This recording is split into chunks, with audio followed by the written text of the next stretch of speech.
a'malina yahdihillahu fala mudhillalah wa may yudhlilhu fala hadiyalah. Yang terhormat Ibu Dekan Fakultas Syariah, Ibu Dr. Titin Suprihatin Doktoranda M.Hum, dan juga yang kami hormati Bapak Wakil Dekan 1, Bapak Dr. Zaini Abdul Malik SAGMA, serta yang kami hormati Bapak Wakil Dekan 2, Bapak Dr. Sandi Rizky Febriadi LCMA, serta yang kami hormati Wakil Dekan 3, Ibu Iva Hanifia Senjiati FSY MSI, serta juga yang kami hormati para Kaprodi dan juga Sekretaris Prodi Fakultas Syariah, serta para dosen Fakultas Syariah yang telah hadir. Juga yang kami banggakan tidak lupa para peserta kajian yang telah bersedia meluangkan waktunya untuk hadir dalam acara kajian Fakultas Syariah Universitas Islam Bandung. Serta tentu tidak lupa juga yang kami hormati narasumber kita, guru kita hari ini, Bapak Ustadz Indra Gunawan LCMA. Saat ini beliau merupakan postgraduate student of Al-Azhar University, Kairo, dan beliau juga merupakan teacher of Indonesian language for foreign speakers in Indonesian Culture Center in Kairo. Masya Allah ya Pak Ustadz, perkenalkan saya juga pengajar bahasa Indonesia tapi yang lokal ya Pak Ustadz. Beda sama Pak Ustadz. Baik, alhamdulillah beliau telah hadir di tengah-tengah kita semua. Marilah kita doakan mudah-mudahan Allah Ta'ala senantiasa memberikan sehat serta panjang umur kepada beliau untuk terus membagikan ilmunya kepada kita semua. Amin, amin ya Robbal Alamin. Sebelum kita mulai, mungkin izinkan saya untuk membacakan CV beliau terlebih dahulu.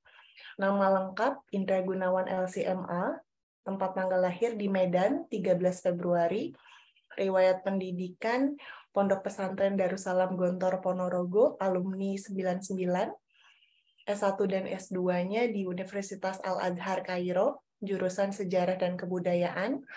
Saat ini beliau sedang menempuh pendidikan S3 di Universitas Al-Azhar Kairo, jurusan Sejarah Islam sejak 2018. Pengalaman organisasi dan mengajarnya, Masya Allah banyak ya Pak Ustadz, yaitu ada Pimred Akbar Indonesia, majalah berbahasa Arab diterbitkan di KBRI Kairo, serta pernah menjadi dosen program studi bahasa Indonesia di Universitas Al-Azhar Kairo pada 2020 hingga 2021. Beliau juga aktif mengisi seminar dan pelatihan intensif sejarah dan peradaban Islam. Saat ini beliau menjadi guru BIPA Bahasa Indonesia bagi penutur asing di Pusat Kebudayaan Indonesia Kairo sejak 2013 hingga saat ini. Karya tulis yang telah beliau tuliskan diantaranya ada karya tulis fiksi dan juga non-fiksi. Fiksinya yaitu novel dengan judul The Downfall of the Dynasty yang diterbitkan di Bandung 2013, serta novel Ain Jalut Against the Myth of Hulagu yang diterbitkan 2015, serta non-fiksinya ada Legenda Empat Umara diterbitkan 2015, serta Muhammad Sang Yatim terbitnya 2017, serta Pentasis Muhammad Ismail 2019, dan juga beliau telah menerjemahkan banyak 9 film Indonesia ya ke bahasa Arab di bawah naungan Puskin Kairo. Untuk lebih dekat, barangkali Bapak Ibu semua yang telah hadir bisa memfollow Facebook atau IG-nya di Indra San Meaza. Barangkali itu perkenalan singkat dari Pak Ustadz Indra. Dengan mengucapkan Bismillahirrahmanirrahim, kita awali kajian ini. Barangkali saya serahkan langsung kepada Pak Ustadz Indra. Pak Ustadz Indra, saya persilakan untuk menyampaikan materinya. Bismillahirrahmanirrahim. Assalamualaikum warahmatullahi wabarakatuh. Waalaikumsalam. Alhamdulillahirabbil alamin wassalatu wassalamu ala asyrafil anbiya'i wal mursalin wa ala alihi wa sahbihi ajma'in. Sebelumnya kami haturkan terima kasih atas amanah yang luar biasa dari sahabat-sahabat, Bapak Ibu sekalian dari Fakultas Syariah Universitas Islam Bandung atau Unisba, wabil khusus kepada sahabat kami Pak Dosen Sandi Rizky Febriadi yang telah mengundang kami dan memberikan amanah kehormatan yang luar biasa bagi kami. Terus terang kami merasa sangat tersanjung dan merasa sangat terhormat mendapatkan kesempatan untuk bersama-sama mengkaji tentang peristiwa bersejarah di bulan Ramadan melalui aplikasi via Zoom ini. Bapak-bapak, ibu-ibu, rekan-rekan sahabat yang dirahmati Allah, alhamdulillah pada hari ini, pada hari Jumat, kalau di sini di waktu kami adalah waktu dini hari, jam 4:20 pagi atau dini hari. Kemudian kalau di tanah air, pukul 9:20 waktu Indonesia Barat. Benar begitu Ustaz Sandi ya? Oke. Insya Allah beberapa menit ke depan izinkan kami untuk bersama-sama berbagi atau menyegarkan ingatan kita tentang fadilah bulan Ramadan dan dalam rangka mempersiapkan diri kita untuk menghadapi bulan Ramadan yang kita harap Ramadan kali ini adalah Ramadan yang paling terbaik dari yang sudah-sudah. Bapak Ibu sekalian, izinkan kami untuk berbagi layar supaya kajiannya agak lebih terfokus dan tidak hanya melihat wajah saya yang kurang menarik ini. Maka ini sudah kelihatan Ibu ya? Belum, Pak Ustadz, sedang proses. Nah, sekarang Masih sudah. udah.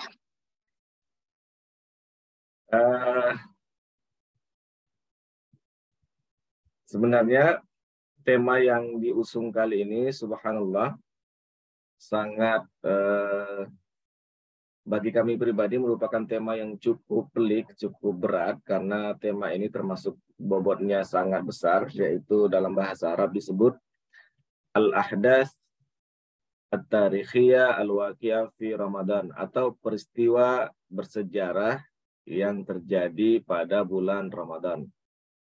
Nah, tentu saja sama-sama kita ketahui bahwasannya bulan Ramadan atau puasa Ramadan pertama kali disyariatkan bukan di masa kenabian di Mekah, tetapi justru di Madinah Al-Munawwarah atau setelah Nabi SAW melaksanakan hijrah, tepatnya pada tahun kedua Hijriyah. Oleh karena itu, kalau tahun ini adalah 1444 Hijriah, maka pada saat ini atau pada yang akan kita jalani nanti setelah beberapa hari itu adalah Ramadan yang ke 1443 kali bagi kaum muslimin di sepanjang sejarah. Nah, Rasul Shallallahu Alaihi Wasallam sendiri dalam sepanjang hayatnya mengalami atau menjalani 9 kali puasa Ramadan, yang mana kita akan menelaah atau mengkaji, membedah lebih banyak tentang bagaimana Ramadan yang dilalui di masa Rasulullah SAW dan selebihnya di masa sepanjang umat Islam secara garis besarnya saja. Nah, Bapak Ibu sekalian yang dirahmati Allah, tentu saja idealnya bulan Ramadan yang kita lalui adalah memang bulan penuh ibadah. Bulan penuh pengekangan diri kita melalui berpuasa. Para sahabat radhiyallahu anhum 6 bulan sebelum datangnya bulan Ramadan telah berdoa begitu mendambakan datangnya bulan Ramadan. Tentu saja di dalam agama Islam ada yang namanya kemuliaan-kemuliaan tertentu, seperti syaraful makan, kemuliaan dalam tempat. Ada Masjidil Haram, ada Masjid Nabawi, ada Masjidil Aqsa. Ada kemuliaan dalam nasab, yaitu keturunan Ahlul Bait. Ada juga kemuliaan dalam waktu, syarafuz zaman, yaitu seperti Lailatul Qadar, bulan Ramadan, kemudian 9 hari di bulan Zulhijjah, dan lain sebagainya. Nah, karena kemuliaan-kemuliaan itulah, makanya hendaknya kita bisa untuk memanfaatkannya sebaik mungkin dan setekun mungkin. Karena kemuliaan-kemuliaan itu tidak hanya bisa datang setiap saat. Makanya setiap bulan Rajab, bulan Sya'ban, bulan Ramadan, doa yang selalu kita pinta adalah Allahumma barik lana fi Rajab wa fi Sya'ban wa ballighna Ramadan. Nah, tentu saja ini di hadapan kita ada peta buta ya, atau Jazirah Arabia semenanjung, Shibhul Jazirah kalau dalam bahasa Arabnya. Sekilas memang Shibhul Jazirah ini tampaknya seperti wilayah yang tidak terlalu besar. Tetapi yakinlah ternyata jangankan Shibhul Jazirah atau semenanjung Arab, negara Arab Saudi sendiri itu daratannya jika digabungkan dengan seluruh daratan Indonesia masih lebih besar lagi atau lebih luas lagi daratannya Saudi Arabia. Maka tentu saja sepanjang Rasulullah SAW berdakwah dan hingga akhir hayat beliau alaihissalatu wassalam, beliau berhasil menjadikan Jazirah Arabia sebagai Jazirah Islamiyah atau semenanjung atau jazirah dengan pemeluk agama Islam. Tentu saja daya jelajah beliau sangatlah luar biasa. Mulai dari ketika beliau masih remaja, sudah bepergian ke Syam, kemudian sampai perang Tabuk, dan sebagainya. Nah, peristiwa bersejarah yang paling fenomenal, yang paling begitu hebat adalah peristiwa turunnya wahyu, nuzul wahyu. Nah, Bapak Ibu sekalian dirahmati Allah, nuzul wahyu ini tentu sudah ma'ruf, sudah masyhur, sudah khatam berkali-kali dijelaskan oleh para da'i, para ustadz tentang bagaimana proses turunnya wahyu. Nah, izinkan kami untuk membacanya sebentar, yaitu jaraknya sekitar 3 km dari Mekah. Butuh 1.200 langkah, panjang guanya 3,7 meter dan lebarnya 1,6 meter. Nah, Gua Hira berada di ketinggian 270 meter dan langsung menghadap Ka'bah, bisa diduduki 5 orang sekaligus. Ini penampakan Jabal Nur. Ya. Kemudian, ada banyak versi yang mengatakan kapan tepatnya atau persisnya bulan Ramadan, tanggal berapakah turunnya wahyu. Kalau rakyat Indonesia biasanya mengadopsi tanggal 17 Ramadan. Tetapi kalau di negeri-negeri Arab atau di Timur Tengah biasanya lebih kepada Asyur Awakhir, 10 hari terakhir. Ada landasan-landasan tentunya. Ini bagaimana sensasi para jamaah mencoba untuk memasuki Gua Hira, tempat pertama kali wahyu diturunkan melalui malaikat Jibril.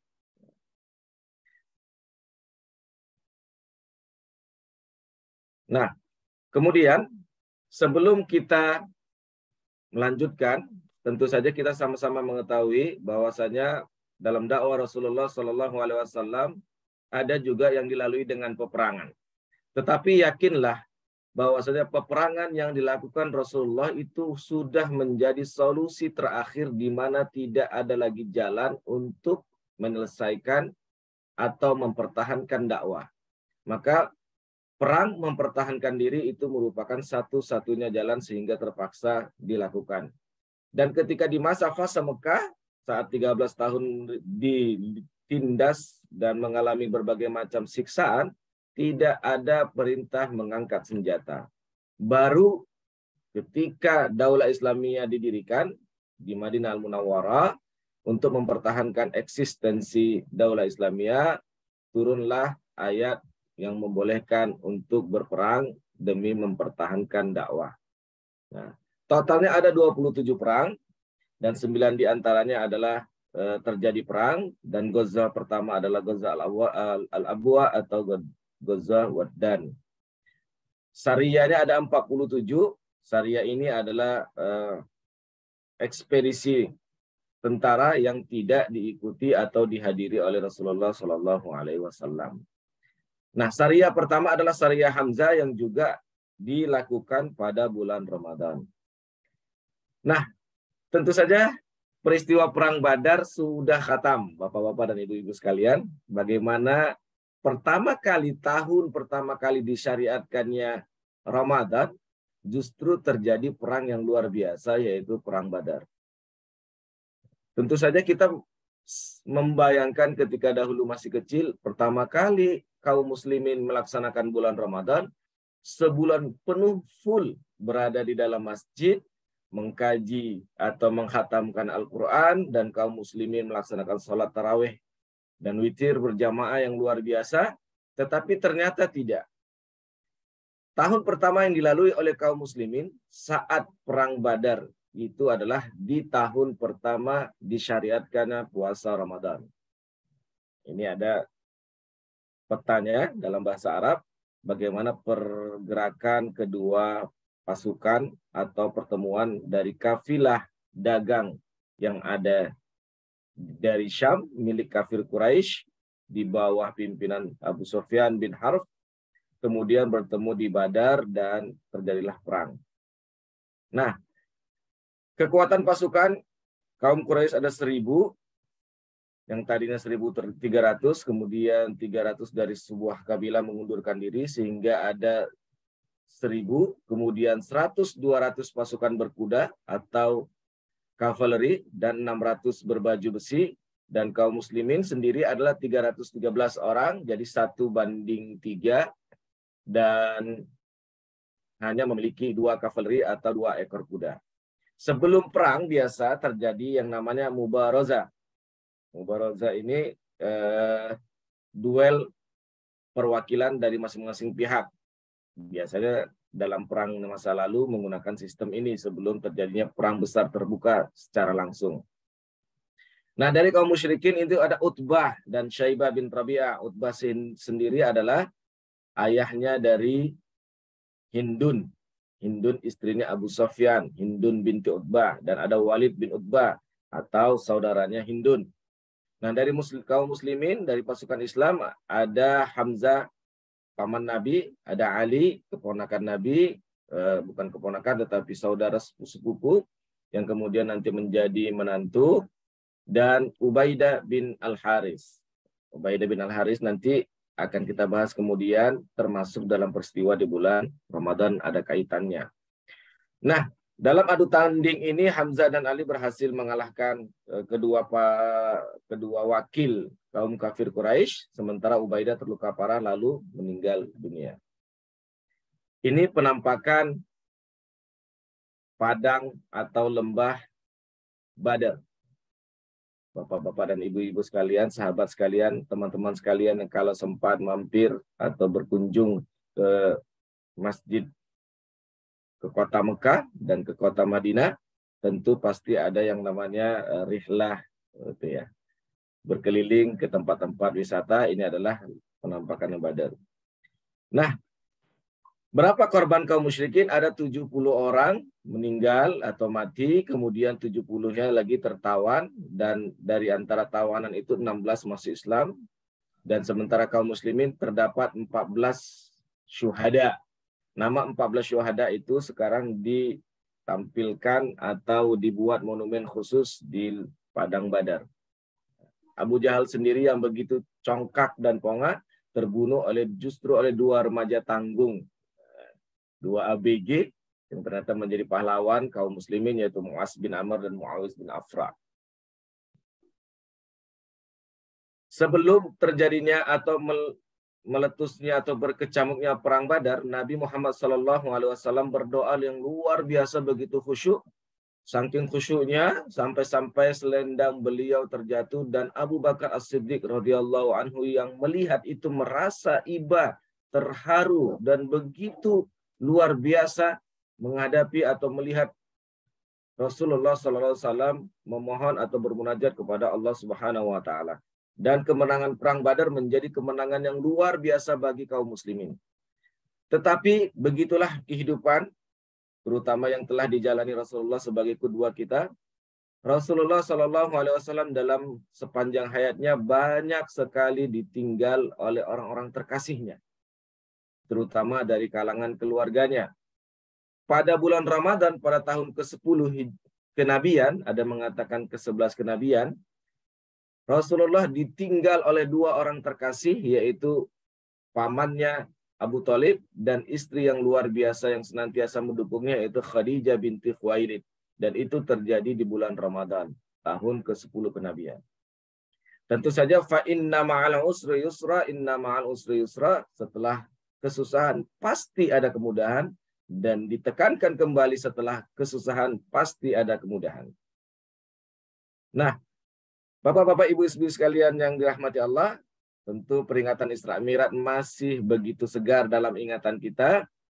Rasulullah Shallallahu Alaihi Wasallam setelah menamai tahun itu dengan tahun kesedihan, kemudian beliau berdakwah ke Taif. Di Taif sambutannya tidak kalah memilukan dari para penduduk Mekah, dan kemudian hingga suatu malam Allah menguatkan hambanya, kekasihnya, dengan memberangkatkan atau memperjalankan Rasulullah Sallallahu Alaihi Wasallam, kalau bahasa kita piknik, ya, pergi menuju Masjidil Aqsa dan juga menuju Sidratul Muntaha dan menembus langit ke-7 melihat fenomena surga dan neraka. Ya. Di antara tebusan tawanan, ini kehebatan Umar. Kalau pembahasan tentang Umar luar biasa, Bapak dan Ibu sekalian. Jadi kalau orang-orang di Mesir ini atau di tanah Arab ini lebih menyenangi Umar karena memang sesuai tipikal mereka, ya. Besar, kemudian keras, dan kemudian juga sangat perkasa, begitu ya. Nah, Umar itu ada sekitar 6 pendapatnya yang justru dikuatkan oleh Al-Quran. Dan salah satunya adalah bahwasanya Umar ingin agar tawanan itu dibunuh. Tetapi Abu Bakar meminta supaya dengan tebusan dan kemudian yang tidak mampu untuk mengajar 10 orang anak-anak Madinah. Nantinya di kemudian hari pendapat Umar bin Khattab ini dikuatkan atau disetujui oleh Al-Quran. Ada kisah yang begitu sangat memilukan dari kisahnya Perang Badar ini. Sebagaimana yang kita ketahui bersama, Bapak dan Ibu sekalian, anak-anak Rasulullah SAW itu semuanya ada 7 orang, 3 laki-laki dan 4 perempuan, 6 orang dari rahimnya Siti Khadijah radhiyallahu anha. Di antara perempuan atau anak sulung pertama Rasulullah itu adalah bernama Zainab. Ketika Rasulullah SAW hijrah, masih ada salah satu keluarganya yang berada di Mekkah Al-Mukarramah karena anaknya telah menikah dengan orang lain, yaitu juga keponakannya yang bernama Abul As bin Ar-Rabi. Zainab menikah dengan Abul As bin Ar-Rabi, dan ketika Rasulullah hijrah, Abul As bin Ar-Rabi yang masih dalam keadaan musyrik tidak bisa mengizinkan istrinya Zainab untuk menyusul ayahnya, yaitu baginda Nabi SAW.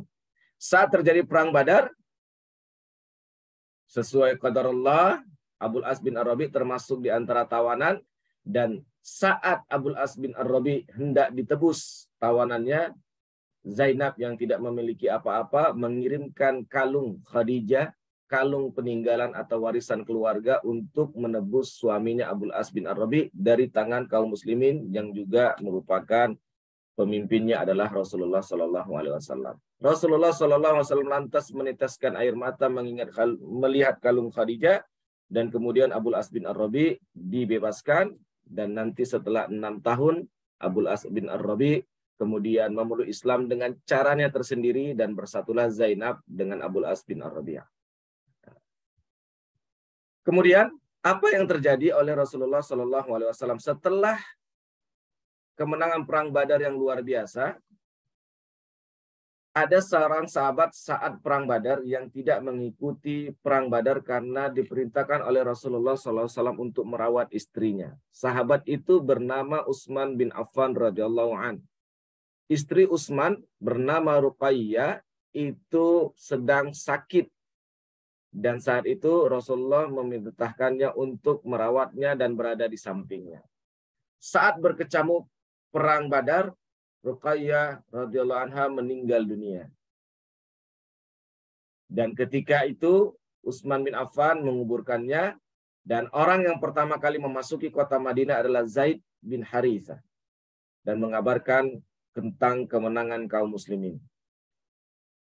Rasulullah SAW setelah mengalami kegembiraan, kebahagiaan atas kemenangan perang Badar, beliau mencucurkan air mata, meneteskan air mata bersama anaknya Fatimah di samping kuburan anaknya Ruqayyah radhiyallahu anha.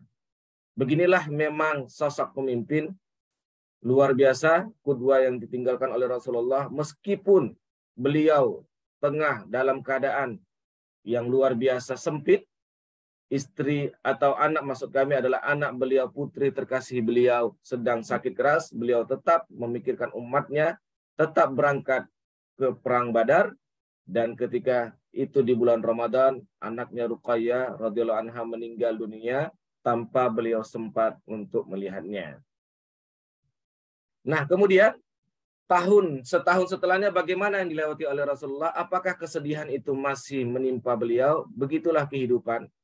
Kalau 2 tahun, 3 tahun yang lalu kita begitu merasa sempit dunia ini karena adanya corona, ada virus COVID-19, dan kali ini kita mulai lebih leluasa untuk menjalankan ibadah di bulan Ramadan.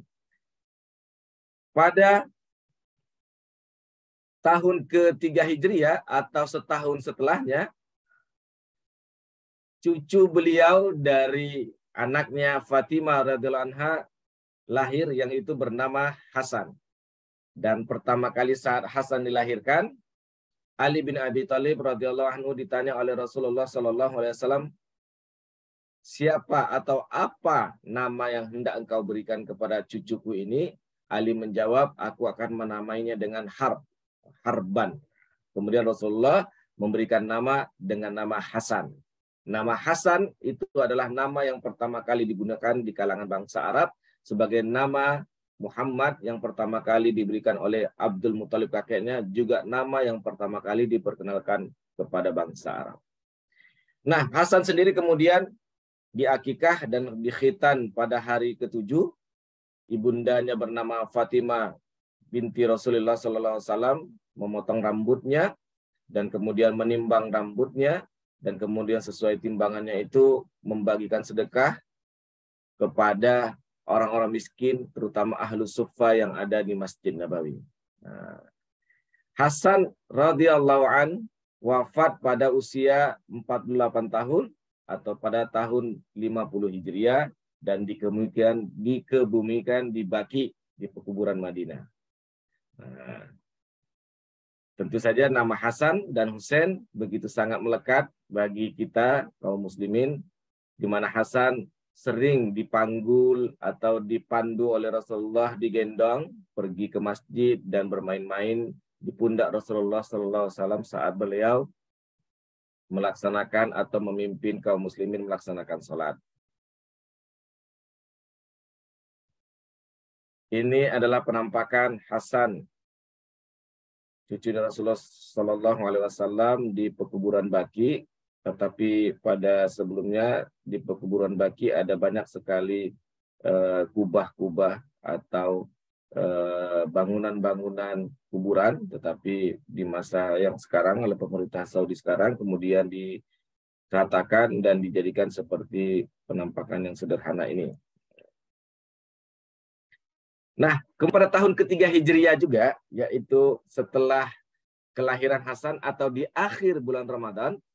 Kalau Hasan lahir pada tanggal 15 Ramadan 3 Hijriah, maka Rasulullah SAW melaksanakan pernikahan dengan Zainab binti Khuzaimah.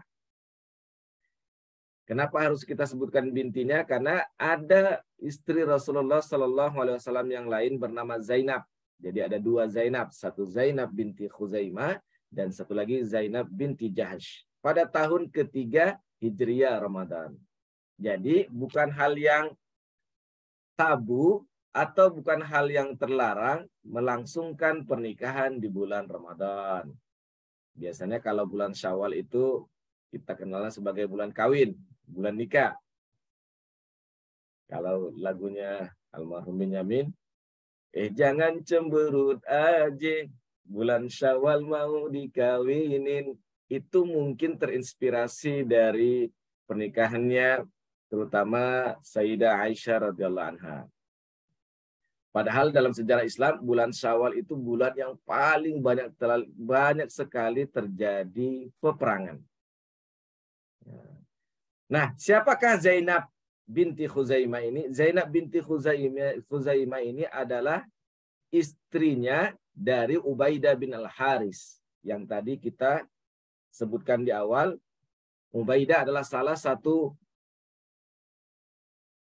wakil kaum muslimin yang melakukan adu tanding, kemudian terluka, dan kemudian meninggal dunia akibat luka-luka di Perang Badar. Rasulullah SAW ingin memuliakan Zainab binti Khuzaimah, kemudian dinikahkanlah dengan beliau, yaitu pada akhir bulan Ramadan tahun ketiga Hijriah. Zainab binti Khuzaimah ini sejak masih jahiliyah hingga masa Islam dijuluki sebagai Ummul Masakin. Maksudnya apa? Ibunya orang-orang miskin. Karena beliau senantiasa menyantuni orang-orang miskin dan sangat dekat dengan orang-orang miskin. Tetapi memang umur Zainab binti Khuzaimah ini tidaklah panjang. Dikatakan dalam beberapa riwayat, beliau hanya berumah tangga dengan Rasulullah SAW sebanyak 3 bulan. Ada yang mengatakan 5 bulan, yang paling lama adalah 8 bulan. Jadi hanya 8 bulan berumah tangga dengan Rasul SAW. Dan Zainab binti Khuzaimah adalah istri pertama yang dimakamkan di pekuburan Baqi dari Ummahatul Mukminin dan satu-satunya istri Nabi yang disolati jenazah oleh Nabi Sallallahu Alaihi Wasallam. Kenapa? Karena ketika Khadijah binti Khuwailid meninggal dunia, belum ada syariat tentang sholat jenazah. Nah, Zainab binti Khuzaimah ini juga satu ibu dengan Maimunah bintil Haris.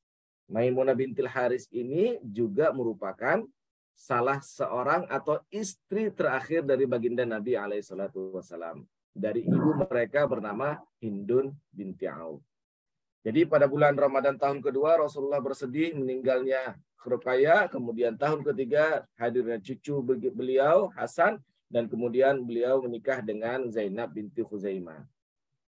Zainab binti Khuzaimah adalah istri baginda Nabi SAW yang kelima. Yang pertama adalah Khadijah, kemudian Saudah binti Zam'ah, kemudian Aisyah radhiyallahu anha binti Abi Bakar, dan yang keempat adalah Hafsah binti Umar. Jadi pernikahan dengan Hafsah baru beberapa bulan, kemudian Rasulullah SAW menikahi Zainab binti Khuzaimah. Tahun ke-8 Hijriah yang sangat luar biasa. Sebenarnya sebelum Fatu Mekah ada beberapa macam peristiwa seperti Bani Mustalik dan sebagainya, tetapi yang paling fenomenal adalah Fatu Mekah. Jadi Fatu Mekah tahun 8 Hijriah ini Rasulullah SAW menaklukkan kota Mekah pada bulan Ramadan dan berpuasa sepanjang perjalanan.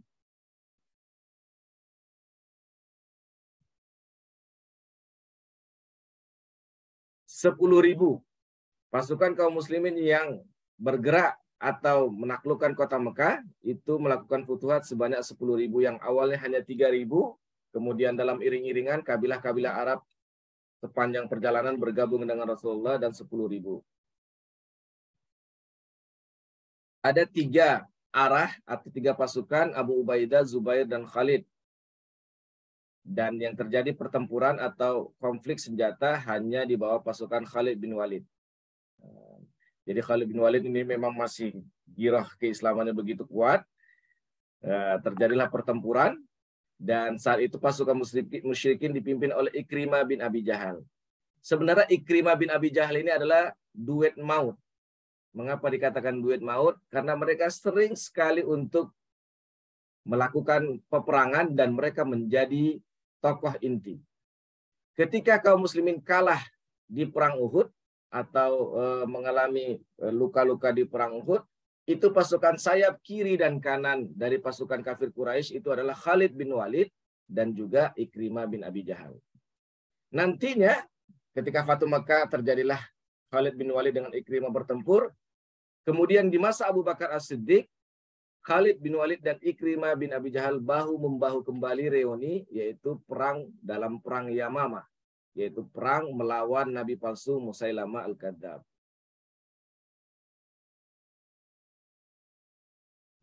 Setelah 8 tahun terusir, atau setelah 6 tahun terusir, karena sebelumnya Rasulullah sempat memasuki Mekah dalam Umratul Qada, Rasulullah berhasil kembali memasuki kota Mekah yang telah mengusir beliau dalam keadaan yang luar biasa syahdu. Nah, beliau memasuki kota Mekah, pergi ke Ka'bah, dan kemudian Bilal naik ke atas Ka'bah dan mengumandangkan azan. Ini penampakan Ka'bah di masa lalu, dan ini di tahun 1880.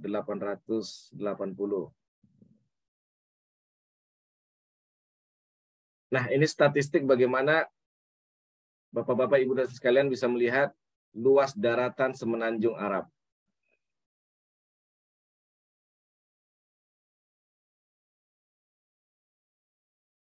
Ternyata Indonesia itu masih kalah dengan luas Arab Saudi dan luas semenanjung Arab.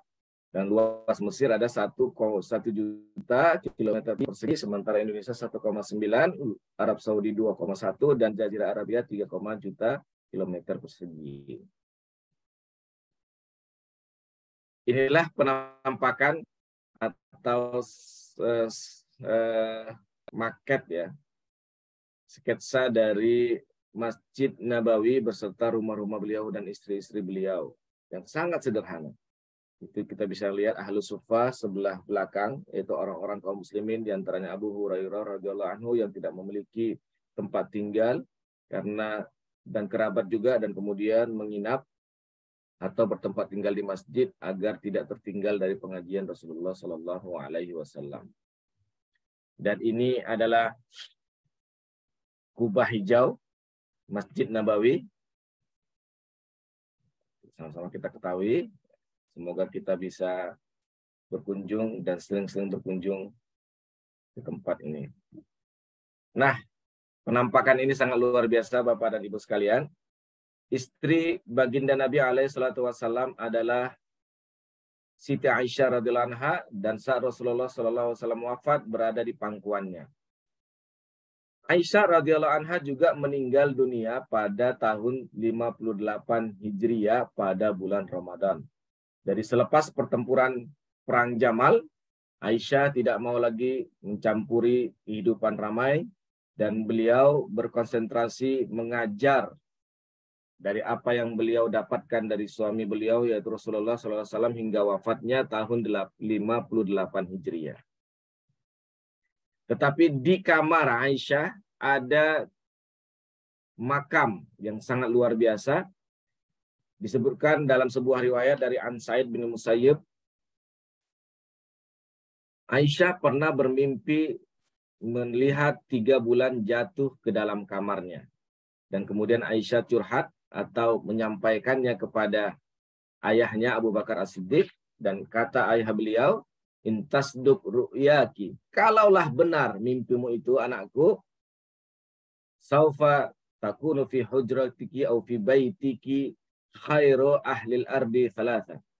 Akan berada di kamarmu itu 3 orang penghuni bumi yang terbaik. Kapan terjadi atau kapan tabir mimpi ini terwujudkan? Yaitu saat suami beliau meninggal dunia dan berada di pangkuannya, dan kemudian dikuburkan di kamar Aisyah. Kemudian 2 tahun lebih 3 bulan, ayahnya pula yang meninggal dunia, dan sebelum meninggal ayahnya meminta izin kepada anaknya agar bisa dimakamkan di samping baginda Nabi SAW, dan Abu Bakar diturunkan sepundak. Dan tabir mimpi yang bulan ketiga berikutnya, yaitu pada masa Amirul Mukminin Umar bin Khattab, setelah Umar ditusuk dengan belati beracun oleh penganut Majusi Abu Lu'lu', Umar menitahkan atau meminta anaknya Abdullah bin Umar untuk memberi salam kepada Ummul Mukminin Aisyah, meminta agar diizinkan dimakamkan di sana. Dan terwujudlah 3 bulan terbaik mimpi Aisyah, di mana di kamarnya ada baginda Nabi SAW, Abu Bakar As-Siddiq radhiyallahu anhu, dan Umar bin Khattab Al-Faruq. Ketika Hasan bin Ali bin Abi Thalib meninggal dunia, sebagaimana kita sebutkan di awal tentang Hasan, Hasan juga sempat akan dikubumikan oleh adiknya Husain bin Ali bin Abi Thalib radhiyallahu anhu di kamar Aisyah, di samping Rasulullah Shallallahu Alaihi Wasallam, tetapi terjadi sempat konflik atau perselisihan dengan Bani Umayyah, terutama dengan Marwan bin Hakam selaku pembesar Bani Umayyah, dan kemudian akhirnya Hasan dikuburkan di kebumian atau di pekuburan Baqiyah. Nah, bapak-bapak, ibu-ibu sekalian yang sangat mencintai dunia traveler, dunia bepergian, di dalam ajaran Islam itu la tusyaddu rihalu illa ila thalathati masajida. Jadi perjalanan itu tidak dianjurkan kecuali kepada 3 masjid, yaitu Masjidil Haram, Masjid Rasul, dan Masjidil Aqsa. Kesinilah kalau memang punya rezeki, kunjungilah ini tempat-tempat ini dahulu. Kemudian kalau hendak pergi ke tempat yang lain, alhamdulillah. Dan kalau sering-sering ke tempat ini, semoga keberkahan ada di dalam hidup kita. Ali bin Abi Thalib sendiri juga meninggal dunia pada bulan Ramadan tahun 40 Hijriah. Saat memimpin sholat subuh di Kufah oleh seorang penganut aliran keras daripada Al-Khawarij bernama Abdurrahman bin Muljam. Ali bin Abi Thalib juga seperti itu, ditusuk oleh belati beracun, dan ada yang mengatakan kuburan Ali bin Abi Thalib berada di Afghanistan, di Masjid Biru, tetapi yang paling diyakini oleh para penganut Syiah berada di Najaf, di Irak sana. Dan ini adalah kuburan Ali bin Abi Thalib tahun 2008 sebelum direnovasi. Kemudian apalagi peristiwa bersejarah yang luar biasa terjadi bulan Ramadan? Kalau kita mengamati sejarah Islam, khususnya dalam dunia militer dan peperangan, hampir seluruh peperangan yang dimenangi oleh kaum muslimin itu dengan kekuatan yang tidak seimbang dengan lawannya. Mulai dari Badar, perang Uhud, kemudian juga perang Khandaq, Fatu Makkah, semuanya tidak seimbang. Begitu juga dengan Andalusia. Ada sebuah kisah yang luar biasa dari yang namanya, saat ini namanya diabadikan, yaitu Gibraltar. Gibraltar itu adalah dari nama Jabal Tariq atau Gunung Tariq. Siapa Tariq? Tariq itu lengkapnya bernama Tariq bin Ziyad. Kaum muslimin dengan 7.000 pasukan menyeberangi selat yang memisahkan antara Afrika dan Eropa, yaitu di semenanjung Iberia. Kaum muslimin dengan dipimpin oleh Tariq bin Ziyad berhasil mengalahkan pasukan Visigotik, pimpinan dari Raja Rozerik, dan itu terjadi di bulan Ramadan. 12.000 melawan 100.000. Jadi 100.000 pasukan Visigotik pimpinan Rozerik berhasil dikalahkan oleh Tariq bin Ziyad pada saat dengan 12.000 pasukan barbar dan kaum muslimin. Ini seakan-akan tidak masuk akal. Tapi memang demikianlah adanya di bulan Ramadan. Tariq bin Ziyad luar biasa. Tetapi juga sebelum itu ada yang namanya Pulau Tarif. Kalau kita lihat di peta itu ada Pulau Tarifah. Pulau Tarifah itu adalah diabadikan dari pasukan kaum muslimin pimpinan Tarif bin Malik. Jadi setahun sebelum ekspedisi Tariq bin Ziyad, Gubernur Musa bin Nusair mengirimkan pasukan ekspedisi istitla atau pemantauan bernama Tariq bin Malik dengan 500 orang, dan kemudian sampai di sebuah pulau, dan pulau ini menjadi Pulau Tarifah. Dan Pulau Tarifah dengan negeri Gibraltar yang sekarang dibawa dengan Inggris, itu merupakan kisah yang luar biasa di bulan Ramadan. Tariq bin Ziyad. Tetapi ada beberapa hoax dalam Tariq bin Ziyad ini. Kalau kita dengar kisah yang sangat terkenal, yaitu bagaimana Tariq bin Ziyad berkhutbah yang luar biasa. Al-aduwu amamakum wal bahru waraukum ainal mafar. Musuh di depan dan lautan di belakang, di mana tempat kabur atau tempat melarikan diri, dan Tariq kemudian membakar kapalnya. Padahal dalam sejarah kisah itu bisa dianggap sebagai kisah hoax, artinya tidak benar. Tariq tidak pernah membakar kapalnya, dan Tariq bin Ziyad juga tidak pernah menggebu-gebu dalam berkhutbah yang luar biasa dalam bahasa Arab itu. Nah, tetapi pembahasannya itu bukan di sini. Yang penting adalah peristiwa direbutnya Andalusia atau pertama kali ditaklukkannya Andalusia itu terjadi pada bulan Ramadan oleh Tariq bin Ziyad.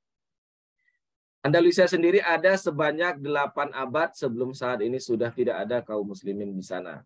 Ini Khalifan Cordoba. Ini bagaimana puncak kejayaan kaum muslimin dilukiskan ketika para bangsawan dari negeri-negeri Eropa mengunjungi Khalifah Abdurrahman An-Nasir dari Khalifah Umayyah dan mereka menyokalahkan anak-anak mereka di Andalusia. Ini adalah Istana Az-Zahra yang kemudian berhasil digali dari reruntuhan dan peninggalan dari Andalusia. Sehingga nama-nama juga yang ada di Andalusia ini masih menggunakan nama-nama Arab. Kita lihat seperti Sevilla, Ishbilia, kemudian Granada, Karnata, kemudian Cordoba, itu Cordoba, Murcia, itu Al-Mursi, Toledo, Tulaitula, Zaragoza, Zaragoza, itu semua diambil dari nama-nama peninggalan Islam yang ada di Andalusia. Sehingga kemudian ada Yusuf bin Tashafin dari Daulah Muwahhidin dan Murabitin, dan kemudian kaum muslimin tidak ada lagi di sana, dan yang masih tersisa adalah penampakan Istana Al-Hamra atau Al-Hamra dalam bahasa Inggrisnya. Kemudian apalagi peristiwa bersejarah yang terjadi di bulan Ramadan? Kalau di bulan Ramadan itu, Bapak Ibu dan sekalian, tadi kita sudah melewati kematian, kemudian kelahiran, kemudian peperangan. Ternyata di bulan Ramadan, dalam sejarah Islam, pembangunan masjid bersejarah itu semua terjadi atau sebagian besar terjadi di bulan Ramadan. Subhanallah. Mari kita renungkan pembangunan masjid-masjid bersejarah terjadi di bulan Ramadan. Contohnya adalah Masjid Al-Azhar yang ada di Mesir, Masjid Ibnu Tulun yang ada di Mesir, dan kemudian Masjid Amr bin As, Masjid Kairawan yang ada di Tunisia. Itu semua diletakkan batu pertamanya atau pembangunannya pada bulan Ramadan. Ini di lintas waktu sejarah Mesir, kita akan lihat. Selain itu, selain pembangunan masjid tadi, peristiwa yang luar biasa yaitu tahun 1260, tepatnya pada tanggal 25 Ramadan. 658 Hijriah. Peristiwa apa itu? Kaum muslimin berhasil menyelamatkan peradaban manusia dari kemusnahan. Melalui apa? Melalui perang Ain Jalut. Jadi saat itu Mongol dengan cucu Genghis Khan bernama Hulagu Khan memimpin ekspedisi yang luar biasa, menaklukkan Daulah Khawarizmi, Samarkand, Bukhara sudah rata, kemudian di masa Genghis Khan sudah rata, kemudian dilanjutkan di masa Hulagu Khan dengan menaklukkan dinasti Abbasiyah, kemudian seluruh daerah Syam sudah rata, Syam, Damaskus sudah rata, tinggal satu-satunya daerah yang belum dikuasai adalah Mesir. Kemudian Mesir yang saat itu dipimpin oleh dinasti Mamalik bernama Saifuddin Qutus dan Az-Zahir Baibars, Ruknuddin Baibars mengambil inisiatif untuk keluar dari Mesir, menyerang sebelum diserang dalam pertempuran Ain Jalut yang sangat fenomenal di bulan Ramadan. Nah, tetapi sebelum itu terjadi, kaum muslimin sebenarnya sedang dikepung oleh dua kekuatan, dari barat perang salib dan dari timur adalah perang invasi Mongol. Bisa kita lihat di sini adalah pergerakan kaum muslimin dari Aleppo, Halab, kemudian Damaskus, dan bertemu di Ain Jalut. Seperti itu. Nah, kemudian apa lagi yang menjadi peristiwa bersejarah sebelum kami akhiri, yaitu peristiwa tanggal 10 Ramadan atau 6 Oktober tahun 1973. Kalau tidak salah kami itu 1393 Hijriah. Dari Hijriahnya, bulan Ramadan. Tanggal 10 Ramadan atau tanggal 6 Oktober sangat sakral di Mesir. Saking sakralnya, saking dimuliakannya, ada jembatan flyover yang terpanjang di Afrika, itu bernama Jembatan 6 Oktober. Ada kota elit dinamakan dengan kota 6 Oktober. Ada juga terminal yang sangat terkenal, ya namanya Terminal 10 Ramadan. Yang dulu ketika kami masih anak baru sempat tersesat, kesasar sampai ke sana. Nah, ada apa 10 Ramadan 6 Oktober itu? Itu adalah peristiwa luar biasa saat mitos berhasil dipatahkan. Mitosnya apa? Kalau kita lihat Perang Salib, itu ada 9 edisi, ada 2 abad lamanya mereka menghuni kawasan Syam, dan sekarang sudah tidak ada sama sekali.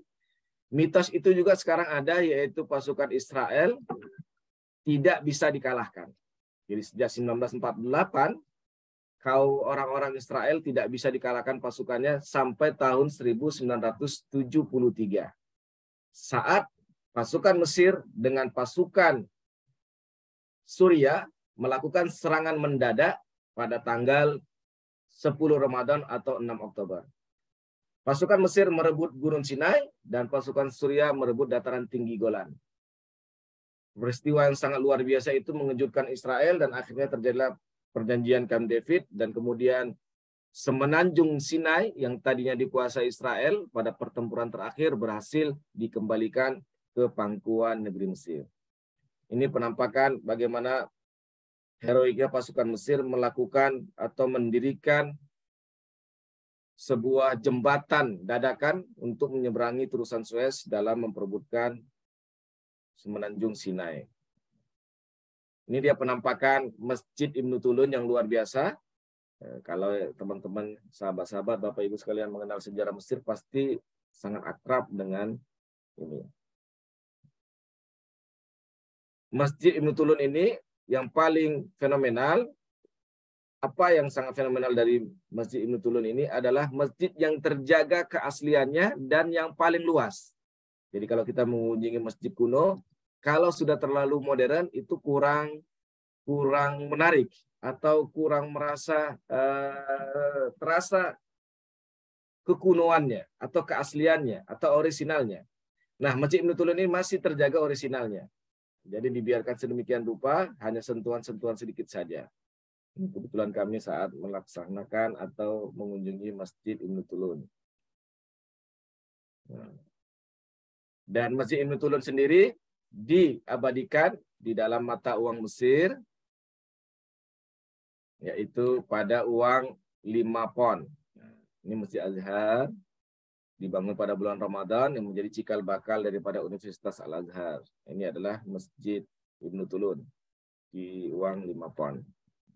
Dan ini adalah Masjid Amr bin As yang dahulu kala yang saat ini sedang direnovasi besar-besaran dan juga dibangun pada bulan Ramadan. Atau Masjid Amr bin As adalah masjid yang bisa dikatakan masjid tertua di Mesir dan di benua Afrika. Demikianlah Bapak dan Ibu sekalian yang dirahmati Allah, peristiwa-peristiwa bersejarah di bulan Ramadan. Jadi kalau kita mengamati, ternyata di bulan Ramadan tidak hanya berisi hal-hal yang begitu datar atau begitu lurus, ada begitu banyak hal-hal yang luar biasa terjadi di bulan Ramadan, peperangan, kelahiran, kematian, kemudian pembangunan masjid, dan lain sebagainya. Itu menjadikan refleksi diri kita yang sangat kerdil. Kalau kita tidak bergembira menyambut bulan Ramadan, atau tidak begitu merindui Ramadan, atau kalau terbersit di pikiran kita menghadapi bulan Ramadan dengan penuh segala kesusahan, transportasi yang macet, harga yang melambung, dahaga yang sangat mencekik, panas terik, dan luar biasa aktivitas, maka marilah kita mengukur kadar keimanan kita itu. Apakah kita bergembira menyambut bulan Ramadan? Dan kalau kita melihat bagaimana kaum muslimin dalam melaksanakan bulan Ramadan melalui peristiwa-peristiwa bersejarah tadi.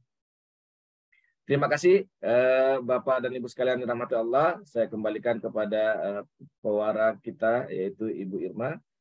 Assalamualaikum warahmatullahi wabarakatuh. Waalaikumsalam warahmatullahi wabarakatuh. Terima kasih Pak Ustadz yang telah menyampaikan materinya hari ini dengan tema Historical Event in Ramadan, Lesson and Wisdom di kajian rutin bulanan Fakultas Syariah yang merupakan bagian dari internalisasi nilai-nilai Islam. Mudah-mudahan dengan materi yang telah Pak Ustadz sampaikan tadi menjadi spirit ya barangkali Pak Ustadz untuk menyambut bulan Ramadan yang sebentar lagi akan kita sambut, dan insya Allah dengan berbahagia ya, begitu Pak Ustadz. Baik, mungkin selanjutnya ada sesi tanya jawab terlebih dahulu Pak Ustadz kepada Bapak Ibu yang barangkali mau bertanya, mumpung di sini ada Pak Ustadz Indra Gunawan, dipersilahkan mengenai tadi ya sejarah keislaman yang telah disampaikan oleh Pak Ustadz. Boleh dipersilahkan Bapak Ibu. Siapa tahu untuk menambah ini ya, menambah semangat Ramadan yang sebentar lagi akan kita sambut. Oh iya, sudah ada yang raise hand sepertinya Pak Ustadz. Ada Pak Sandi dan juga Ayu. Pak Sandi terlebih dahulu, silakan Bapak. Baik, terima kasih Bu Irma atas kesempatannya. Jazakumullah khairan, Ustadz Indra yang telah menyampaikan materinya. Tadi di awal sempat menyebutkan fakta yang begitu mencengangkan ya terkait dengan luas kawasan Semenanjung Arab ini. Selama ini terbersih dalam benak saya Arab Saudi lebih kecil daripada Indonesia. Ternyata setelah datarannya dihimpun, disatukan, ternyata luas dataran Indonesia ternyata jauh lebih kecil ya, Ustadz Indra ya. 1,9 kalau nggak salah tadi lihat. Sedangkan Arab Saudi itu di 2,1. Nah, pertanyaannya terkait dengan Semenanjung Arab tadi yang ditampilkan, ini mungkin bisa diberikan batasan utara, selatan, timur, dan barat mungkin dari sehingga bisa disebut Semenanjung Arab itu batasannya sampai mana ke utara, sampai mana batas selatannya, batas timur, dan juga batas baratnya. Mungkin itu Bu Irma. Jazakumullah khair. Assalamualaikum warahmatullahi wabarakatuh. Matur nuwun Bapak. Pak Ustadz mau ditanggapi langsung atau mau ditampung terlebih dahulu? Yang ini ditanggapi langsung aja bentar dulu Bu, karena iya, ini saya mau nampilkan. Mangga Pak. Baik, mungkin ya. Saya tampilkan lagi petanya ya, dari sisi apa yang dimaksud dengan Semenanjung Arab. Apakah berbeda dengan Timur Tengah? Apakah berbeda dengan dunia Arab? Nah, dari sisi geografis memang Semenanjung Arab itu disebut semenanjung karena dia bukan pulau, ya, karena Sibhul Jazirah. Sama juga ada Semenanjung Sinai atau Sibhul Jazirah Saina, tempat Nabi Musa alaihissalam mendapatkan wahyu di Nur Sinai. Nah, kita bisa melihat di sini, ini Semenanjung Sinai yang mirip pulau, dan ini Semenanjung Arab. Tentu saja Semenanjung Arab saat ini ada beberapa negara di sini, Yaman dengan Sana'a, Amman dengan Maskatnya, di sini ada Uni Emirat Arab dengan Abu Dhabi dan Dubai-nya, ada Qatar, ada Kuwait dan juga sebagainya. Sebagaimana kita ketahui ada 2 sungai yang dilihat oleh Rasulullah SAW saat menuju Sidratul Muntaha, yaitu 2 di bumi dan 2 yang di surga. Di bumi itu yang pertama Sungai Nil sebagai sungai terpanjang di dunia. Kemudian ada Sungai Furat yang membatasi di negeri Irak selain Sungai Dajlah atau Sungai Tigris. Nah, Saudi Arabia sendiri ada di Syam.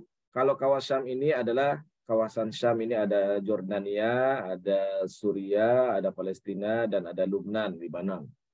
Nah, kita bisa mengetahui inilah yang dimaksud dengan Semenanjung Arabia. Sementara Mesir, meskipun namanya adalah Jim Mim Ain, nama resminya, atau Jumhuriyah Misra Al-Arabiyah, Republik Arab Mesir, tapi pada hakikatnya sebelum menjadi negeri dengan orang-orang Arab, Mesir bukanlah negeri dengan penutur asli bangsa Arab. Berbeda dengan Semenanjung Arab. Nah, makanya ada kerajaan Gasasana, kerajaan Munazirah yang ada di negeri Syam sebelum adanya Islam. Terima kasih Pak Sandi atas pertanyaannya. Memang luar biasa, saya sendiri juga merupakan pengetahuan yang cukup baru, karena memang sekilas Arab Saudi itu kita pikir sangat kecil daratannya. Jadi kalau Indonesia memang luas, tapi kalau dibandingkan dengan daratannya tidak sebanding dengan Arab Saudi. Tetapi kalau perairannya Indonesia tentu sangat luas. Nah, Saudi sendiri perairannya hanya ada 2 ini dan 3 mengelilinginya. Di sini adalah Laut Merah, di sini adalah Teluk Arab. Kalau orang Iran bilang adalah Teluk Persia. Terima kasih Pak Sandi. Iya, baik. Terima kasih Pak Sandi dan juga Ustadz Indra yang telah menanggapi. Barangkali ada pertanyaan dari Ibu Ayu Novitasari. Dipersilakan Ibu Ayu. Sobahal khair Ustadz wal Ustadzah. Ustadz Afwan, ana sa'asal lakin mufarrik minal maudu nata'alum hal ya juzu Ustadz. Ana tilmidah di Fakultas Syariah Ustadz.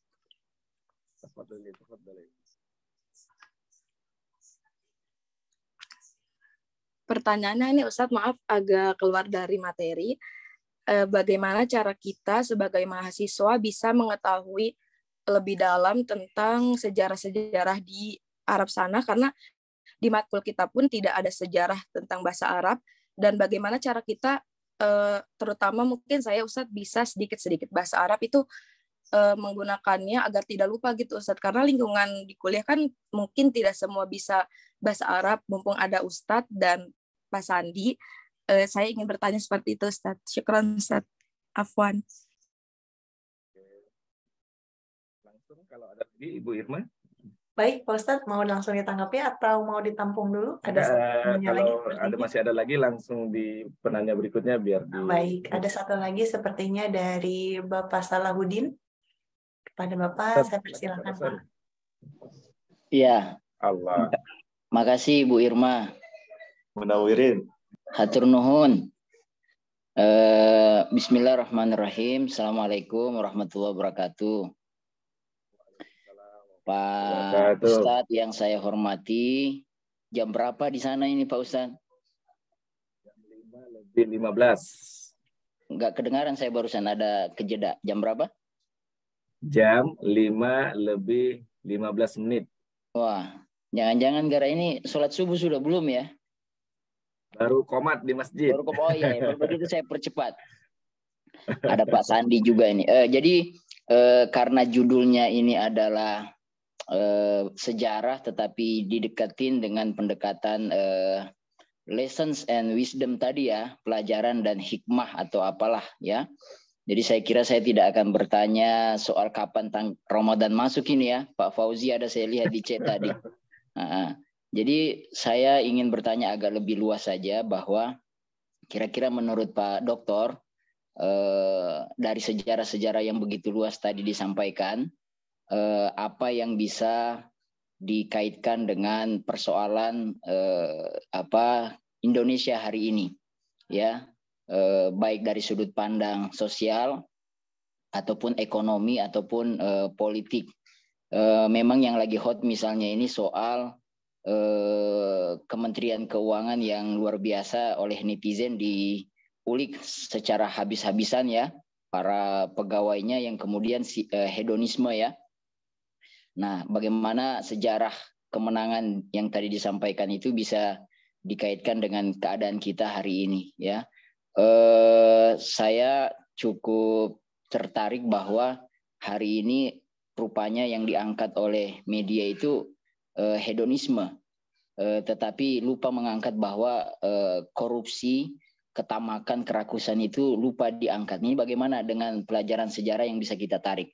Monggo Pak Doktor. Terima kasih, hatur nuhun. Assalamualaikum warahmatullahi wabarakatuh. Luar biasa pertanyaan Pak dosen ini. Oke, ya saya jawab Ibu ya, Bu Irma. Terima kasih kepada Bu Ayu atau rekan kami Ayu dan juga Pak Salahuddin, ya Pak dosen di PB ya, dan juga di Basnas. Luar biasa atas pertanyaannya. Terus terang tidak semua hal yang bisa kami sampaikan, tapi mudah-mudahan apa yang kami utarakan setidaknya bisa menempel atau bisa menyinggung pertanyaan-pertanyaan berikut tadi. Terkait dari Ibu Ayu tentang bagaimana cara kita, improvisasi kita agar lebih mendalami dunia sejarah dan juga khususnya dalam bahasa Arab, sementara domisili kita yang berada tidak di negeri Arab. Kalau kami pikir secara pengalaman pribadi, justru sekarang sudah tidak ada lagi sekat, tidak ada lagi pemisah atau tidak ada lagi kendala-kendala yang berarti dari sisi itu. Jadi kemampuan kita untuk otodidak saat ini sudah sangat terbuka, bahkan pintunya tidak hanya satu, Banyak sekali. Nah, memang kunci dalam mempelajari sebuah ilmu itu termasuk adalah bahasa. Kalau sekarang bahasa internasional adalah bahasa Inggris, dan juga sebagai bahasa agama dan juga bahasa peradaban umat Islam adalah bahasa Arab. Dan kedua bahasa itu menjadi sebuah denyut janadi kebangkitan peradaban yang mesti kita kuasai. Kalau kita sudah menguasai bahasa Inggris tentu banyak sekali. Sementara bahasa Arab lebih banyak lagi sebenarnya. Tetapi memang tentu saja ada kendala-kendala, ada batasan-batasan, ada juga peluang-peluang apa yang bisa kita mempelajari bahasa Arab. Mohon maaf, ini pengalaman kami di saat di pondok pesantren. Ada seorang guru di pondok pesantren kami itu tidak pernah keluar daripada Indonesia. Guru senior, dan suatu ketika ada seorang guru yang sangat cerdas pulang dari Mesir. Guru ini sangat dielulukan sebagai orang yang paling hebat pakar bahasa Arabnya. Dan kemudian saat, ini pengalaman kami saat masih nyantri di Pondok Gontor, dan kemudian saat melihat kami tidak begitu bersemangat diajar oleh beliau, beliau langsung marah dan mengatakan bahwasannya di pondok ini yang tidak ada yang melebihi kepakaran bahasa Arabnya dari ustadz tersebut. Sehingga kami terkejut dengan pernyataan statement tersebut. Artinya tidak mesti untuk pergi ke negara-negara Arab untuk menguasai bahasa Arab, sebagaimana kita tidak perlu untuk pergi ke negeri-negeri penutur bahasa Inggris untuk menguasai bahasa Inggris. Adapun memang untuk menguasai atau mengkaji dunia sejarah, ini memang butuh tantangan, terutama terkait tantangan banyak sekali. Kemunduran fakta-fakta sejarah atau distorsi sejarah, tarikhun al-muftara alaihi, sejarah kita yang terdistorsi. Nah, ini memang tantangannya tidak mudah. Kita harus bisa memilih ini benar atau tidak, karena sejarah memainkan peranan penting dalam pengaburan fakta demi melemahkan suatu peradaban. Jadi memang yang bisa kita lakukan adalah banyak mencari-cari atau banyak menekuni ilmu-ilmu sejarah sesuai dengan jalur yang benar. Kebetulan kami di universitas juga, di Al-Azhar sini banyak sekali menemukan hal-hal yang begitu banyak, hal-hal yang tadinya kita yakini ternyata menjadi hoax. Contohnya seperti Nabi Sallallahu Alaihi Wasallam memberi kain sarung buat Sa'labah, atau Umar bin Khattab kemudian membunuh anak gadisnya, atau seperti Tariq bin Ziyad membakar kapalnya. Hoax dalam sejarah itu yang senantiasa ditanamkan dan menjadi sebuah keyakinan. Nah, sementara pertanyaan atau komentar ulasan dari Bapak Salahuddin Al-Ayyubi ini luar biasa, tetapi izinkan kami walau alam bisawab untuk mencoba mengomentarinya dari sisi sejarah juga, yaitu saat di masa Umar bin Khattab, dia itu terkenal sebagai orang yang sangat keras kepada bawahannya dan sangat mencintai rakyatnya. Saking cinta kepada rakyatnya, Umar bin Khattab itu suka belusukan, dan salah satu hasil belusukannya itu lahirlah Umar bin Abdul Aziz, yaitu seperti gadis penjual susu, kemudian ibunya ingin mencampur dengan air, kemudian didengar oleh Umar bin Khattab, dan kemudian setelah itu gadis penjual susu itu mengatakan kita tidak boleh melakukannya karena ada Allah, dan karena ada Allah dan Umar juga melarang. Kemudian Umar yang mendengar itu langsung menikahi anaknya Asim kepada gadis penjual susu tersebut, dan kemudian lahirlah yang namanya Laila, dan dari Laila itu lahirlah yang namanya Umar bin Abdul Aziz. Nah, Umar mempunyai sebuah kaidah, yaitu min aina laka haza. Min aina laka haza, dari mana kamu dapatkan ini? Ini syiar yang dia terapkan kepada seluruh bawahannya. Jadi bawahan-bawahan Umar itu sangat takut kepada Umar. Jadi ketika di masa Umar, seluruh sahabat senior tidak boleh keluar Madinah, dan semuanya terdeteksi. Kekayaanmu itu didapat dari mana? Tadi kita sebutkan ada pertempuran Ain Jalut. Pertempuran Ain Jalut itu kaum muslimin di Mesir mengalahkan pasukan mitos yang tidak terkalahkan, yaitu pasukan Mongol. Pasukan Mongol saat itu ibarat pasukan Amerika saat ini. Dan kalau seandainya kita berperang dengan Amerika, kemudian kita menang, akan ditertawakan seluruh bangsa. Nah, itu juga sedemikian rupa, saat itu kaum muslimin yang ada di Mesir sudah patah semangat, karena mereka kekurangan logistik. Dalam rapat militer di Benteng Salahuddin, kalau yang pernah ke Benteng Salahuddin, kebetulan ini adalah yang menanyakan juga Bapak Salahuddin ini. Itu disebutkan, Sultan Saifuddin Qutuz mengundang ulama yang begitu hebat dalam masanya. Ulama itu sampai mendapat julukan atau gelar Sultanul Ulama. Sultanul Ulama, yaitu sultannya para ulama. Jadi kalau ada ibarat sebuah negara, rakyatnya adalah ulama, sultannya itu adalah Izzuddin bin Abi Salam. Ketika itu dalam rapat militer mereka membutuhkan logistik dan memberikan kewajiban membayar pajak bagi seluruh rakyat Mesir dengan bayaran yang sangat begitu memberatkan. Apa kata Sultanul Ulama di hadapan para pembesar petinggi militer? Dia mengatakan, kalau pakaian yang kalian kenakan, rumah yang kalian gunakan, kendaraan yang kalian tunggang ini sama dengan keadaan rakyat kalian, barulah kalian boleh untuk memungut pajak sedemikian berat. Tetapi kalau kalian masih bergelimang harta, maka harta kalian dululah yang lebih dulu diambil untuk menjadi biaya perang. Setelah itu, kalau kurang baru mintalah kepada rakyat.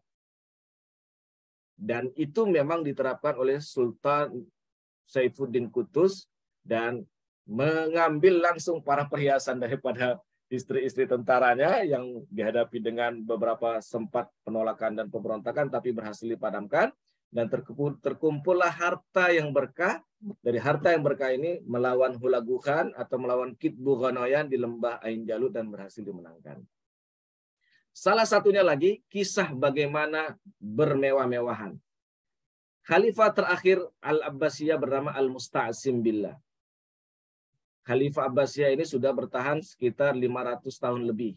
Dan khalifah terakhirnya atau khalifah yang ke-34 bernama Ahmad Al-Musta'sim Billah. Saat ditawan oleh Hulagu Khan, apa yang dia lakukan? Hulagu Khan mengatakan, di mana hartamu? Hartaku tidak ada, kata Al-Musta'sim Billah. Tapi Hulagu Khan yang sudah memiliki info dari Perdana Menteri yang berkhianat bernama Ibnu Al-Alqami mengatakan, lantas apa yang engkau timbun di balik istanamu, di halaman istanamu itu? Dan kemudian digalilah semuanya, ternyata itu tumpukan harta karun. Emas yang luar biasa, dan diejek oleh Hulagu Khan, kenapa engkau tidak membelanjakan hartamu ini untuk membiayai perang? Akhirnya Khalifah Al-Musta'sim Billah hanya bisa pasrah, bahkan saat kelaparan Hulagu Khan begitu melecehkannya dengan mengatakan memberikannya sepiring dari emas dan perak. Silakan engkau makan emas dan perak ini kalau begitu menyayangi hartamu. Jadi yang bisa kita ambil petik dari sikap hedonisme, kemudian sikap cintaan kepada harta benda yang bergelimang itu memang bukan suatu hal yang baru, karena memang begitu adalah dunia, dan sejarah senantiasa berulang, dan pelakunya hanya saja yang berbeda, tetapi esensi tempatnya bisa jadi sama. Sikap hedonisme inilah yang membuat biasanya sebuah peradaban itu segera runtuh. Sebagaimana yang kita hadapi dan kita lihat dari Khalifah Abbasiyah tadi. Maka pejabat-pejabat atau katakanlah stakeholder yang begitu bergelimang harta, terlepas apakah harta itu harta yang halal ataupun harta yang syubhat, dan kemudian memamerkan di hadapan rakyat yang sedang mengalami kesusahan, itu merupakan pertanda atau penyakit zaman yang senantiasa ada.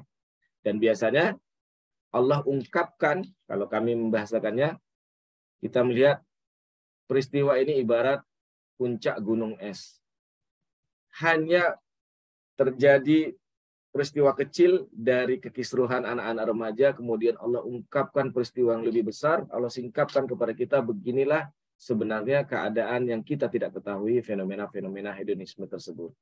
Dan itu tidak hanya di kalangan pejabat, di kalangan kita sendiri juga begitu banyak terjadi, dan mudah-mudahan kita terhindar dari hal itu semua. Terima kasih kepada Bapak Salahuddin, Allah alam bisawab, dan kami kembalikan kepada Ibu Irma.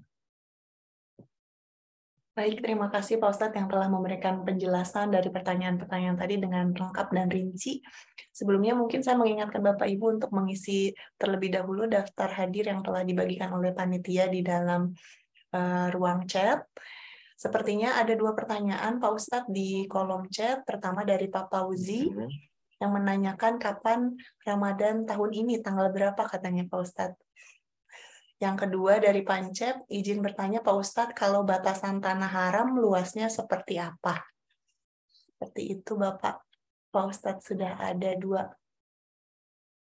Oke, terima kasih kepada... Alhamdulillah di sini telah hadir Bu Dekan juga. Ibu, mangga barangkali ada pertanyaan kepada Pak Ustadz Indra. Tapi khawatir terlalu siang, Pak Ustadznya belum sholat subuh nampaknya. Oh iya, mohon. Mungkin singkat saja Pak Ustadz untuk 2 pertanyaan yang di chat. Terima kasih kepada kedua pertanyaan tadi. Izinkan kami untuk membahasnya sedikit. Mohon maaf suara yaitu Pak Ustadz. Kapan? Oh ya udah ada Pak. Barusan kecil. Kapan bulan puasa atau satu? Tentu saja biasanya yang sering dijawab adalah 1 Ramadan. Gitu ya. Kapan bulan puasa tahun ini? Tentu saja kita masing-masing negara mengikuti fatwa dari pemerintah setempat. Tetapi kalau melihat tanggalnya, kemungkinan besar memang ada pada tanggal 23 Ramadan. 23 Maret maksud kami, bukan Ramadan, yaitu pada tanggal 1 Ramadan. Tetapi bisa jadi mundur, bisa jadi lebih maju, walau alam bisawab. Kalau di Mesir mengikuti fatwa dari Darul Ifta Al-Masriyah atau Dewan Fatwa Mesir. Kalau kita di tanah air mengikuti dari kesepakatan menteri dan juga pernyataan dari pemerintah. Nah, sebelum ke situ, izinkan kami ada intermezzo sedikit, yaitu tentang hari-hari besar umat Islam. Sebagaimana kita ketahui, di dalam umat Islam itu ada 6 hari besar yang senantiasa diperingati sebagai hari besar. Yang pertama yaitu adalah Idul Fitri, 1 Syawal, kemudian 9 Zulhijjah, 10 Zulhijjah, Idul Adha, kemudian 1 Hijriah atau 1 Muharram tahun Hijriah, kemudian ada Maulid Nabi 12 Rabiul Awal, kemudian ada Isra Mi'raj itu tanggal 27 Rajab, dan yang terakhir adalah Nuzulul Quran yaitu tanggal 17 Ramadan. Kalau di Indonesia, di antara ke-6 itu 5-nya adalah tanggal merah kecuali Nuzulul Quran, tanggal 17 Ramadan. Kalau di Mesir dari ke-6 itu yang tanggal merah 4 kecuali Nuzul Quran dan Isra Mi'raj. Kalau di Mesir maka Isra Mi'raj itu tidak tanggal merah, tapi kalau di Indonesia tanggal merah. Nah, jadi penentuan kapan 1 Ramadan itu biasanya mengikuti fatwa negeri setempat dan tidak sesuatu yang tidak mengherankan atau sesuatu yang normal jika belahan bumi yang lain berbeda menjalankan ibadah puasanya dengan negeri yang lain, tergantung pemerintah atau tergantung keputusan daripada Dewan Pemerintah setempat. Kemudian pertanyaan yang kedua tadi tentang batasan Masjidil Haram. Apakah Masjidil Haram itu berada di Mekah itu, apakah seluruh kota Mekah disebut Masjidil Haram? Apakah Madinah juga dimaksud sebagai tanah haram? Ataukah sebagaimana pertanyaan ini mirip dengan Masjidil Aqsa. Yang mana disebut dengan Masjidil Aqsa? Apakah Qubatus Sakhra saja? Ataukah Masjid Qibli atau Masjid Marwani? Nah, pada hakikatnya Masjidil Aqsa itu adalah kompleks. Kompleks yang kita melihat itu ada 4 persegi panjang yang di dalamnya meliputi Masjid Qubatus Sakhra, Masjid Qibli, dan juga Musalla Al-Marwani.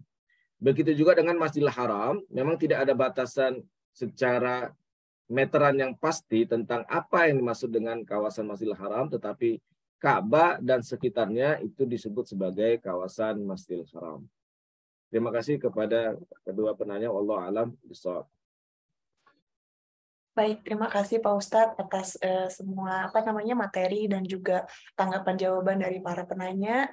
Mungkin kita cukupkan saja ya Pak Ustadz untuk pertanyaannya.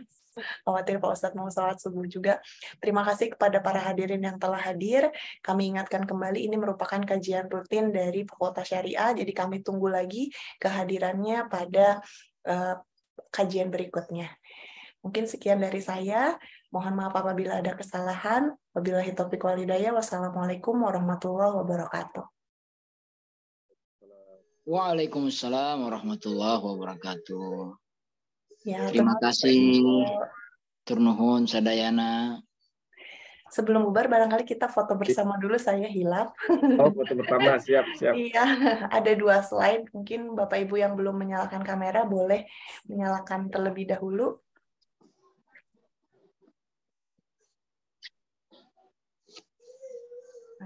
Baik, untuk yang slide pertama. Ya. Untuk slide kedua, karena kita tidak tahu ada di slide berapa, silakan Bapak Ibu untuk memberikan senyum terbaiknya. 1, 2, 3. Ya, terima kasih kepada Pak Ustadz dan juga para hadirin yang telah hadir. Saya pamit undur diri. Assalamualaikum warahmatullahi wabarakatuh. Waalaikumsalam warahmatullahi wabarakatuh. Terima kasih semua, terutama Pak Ustadz.